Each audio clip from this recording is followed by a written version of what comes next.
মোল্লার সিংহাসন ছাড়ো, ভয়ানক অবস্থা ইরানের। ইরানে সরকারের বিরুদ্ধে পথে নামল জনগণ। মোল্লার শাসনের বিরুদ্ধে বিস্ফোরণ। তেহরান জ্বলছে ক্ষোভে, রিয়ালের পতনের রাস্তায় নামল জনতা। মুদ্রা ভাঙল, ধৈর্য ভাঙল। ইরানে 3 বছরের সবচেয়ে বড় গণবিক্ষোভ। 41% মুদ্রাস্ফীতি, 42,000 রিয়াল, একেবারে অগ্নিগর্ভ ইরান।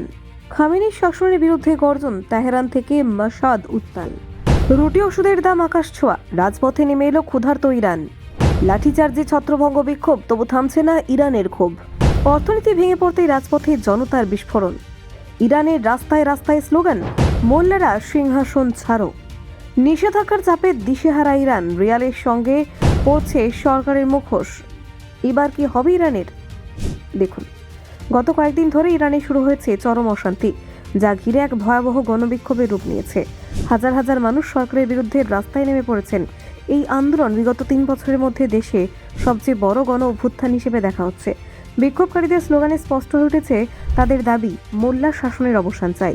রাজধানী তেহরান ছাড়াও মাশহাদ, ইস্পাহান সহ একাধিক গুরুত্বপূর্ণ শহরে ছড়িয়ে পড়েছে প্রতিবাদ। রাস্তায় নেমেই সাধারণ মানুষ নিজেদের ক্ষোভ উগরে দিচ্ছেন, যা দীর্ঘদিন ধরে জমে থাকা অসন্তোষের বহিঃপ্রকাশ। শহরের বিভিন্ন এলাকায় বিক্ষোভকারীদের জমায়েত প্রশাসনের জন্য বড় চ্যালেঞ্জ হয়ে উঠেছে। এই অশান্তির মূল কেন্দ্রবিন্দুতে রয়েছে ইরানের বর্তমান শাসন ব্যবস্থা। সর্বোচ্চ নেতা আয়াতুল্লাহ আলী খামেনির নেতৃত্বাধীন সরকারের বিরুদ্ধে জনগণের ক্ষোভ এখনো প্রকাশ্যে রূপ নিয়েছে। বহু মানুষের অভিযোগ, বছরের পর বছর ধরে শাসক গোষ্ঠী দেশের বাস্তব সমস্যাগুলিকে উপেক্ষা করে এসেছে। ইরানের অর্থনৈতিক বিপর্যয় এই বিক্ষোভের প্রধান কারণ হিসেবে উঠে এসেছে।